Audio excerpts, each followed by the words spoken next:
Thank you. Some of the world's biggest tea-growing nations, including Kenya, Malawi and Rwanda, have joined together to form the International Tea Producers Forum. Its primary aim is to promote and develop sustainable tea production, but its critics say it's a cartel that could push up the price of a cup of tea. With me now is Bill Gorman, Executive Chairman of the UK Tea Council. I mean, I know that OPEC has a sort of cartel as far as Texas tea is concerned. Is this a cartel that you're trying to create? Well, from the producer's point of view, I think there is a political desire that a tea producers forum could influence the supply chain.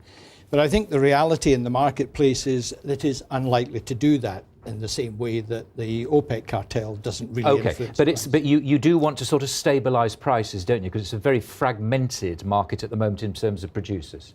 Well, we've got 36 countries in the world producing tea on a commercial basis. I think the complaint that producers had in the 80s and 90s was a valid one, but they were partially contributing to the problem. It's very much supply and demand. They were producing too much tea that the world wasn't consuming. But as we moved into the 2000s, in the last 4 or 5 years, producers have been enjoying very healthy returns. In fact, the auction price of tea average over the last 4 or 5 years has grown by 60%. Does any of that actually pass on? Because I noticed in that list that I said at the beginning, you know, Malawi is a big tea producer, isn't it? Yep. I've been to Malawi. It's not a particularly rich country. I mean, it doesn't get passed down, does it? No, it hasn't always been passed down in the volumes that people would have liked, but certainly in the last 5 or 6 years it has. All producing country nations now are enjoying revenues way and above the production. I mean, so what they're worried about prices for if they're raking it in?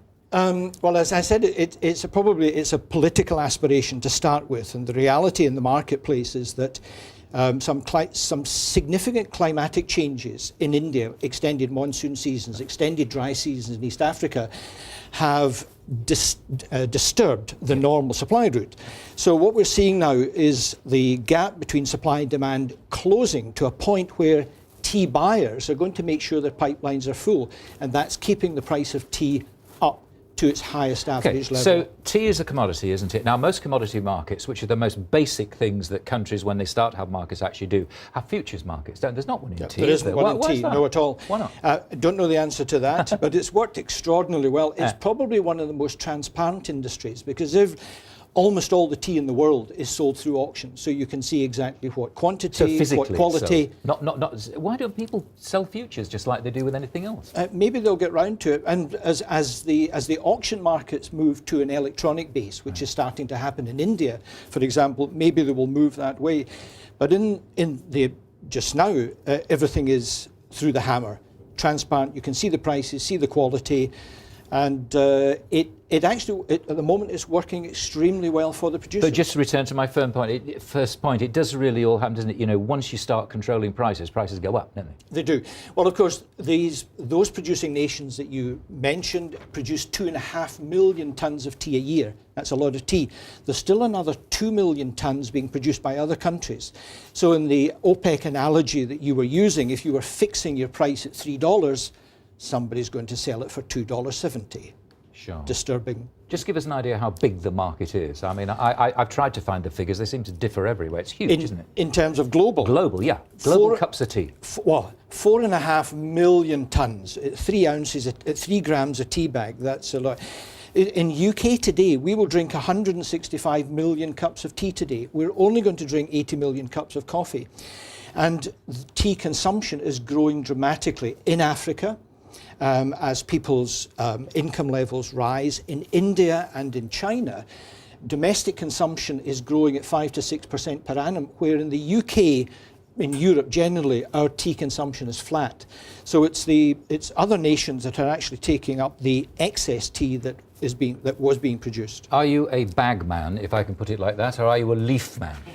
Well, do you know that they actually can produce inferior quality loose leaf tea? I'm a bag man because it's convenient and what have you.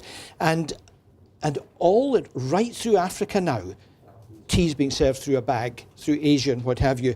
So the bag is the future. The interesting development is, of course, that loose leaf tea is now being put in charming little pyramid bags that you can see through. So the loose leaf tea boys are not, and girls, are not going to lose out. They are still going to be able to sell the product, but in a convenient format. Debbie, in the United States, you do not know how to make a cup of tea. I mean, let's get to the bottom of this. You don't, do you? Well, we feel like we know how to make it suitable for us, but we probably don't know how to make it suitable for you. But I wonder, Mr. Gorman, you talked about the increase in tea consumption globally. How do you account for that? Is that a concerted marketing effort, or just has the consumption grown sort of organically and become more popular? Very good question. But two fundamental points is that population growth. We're now at 7 billion in the world.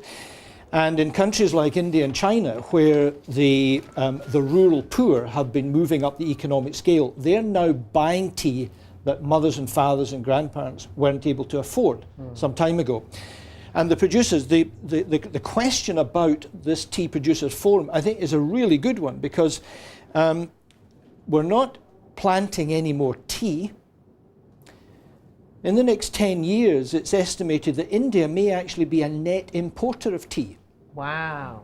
As domestic consumption in other parts of the world accelerates.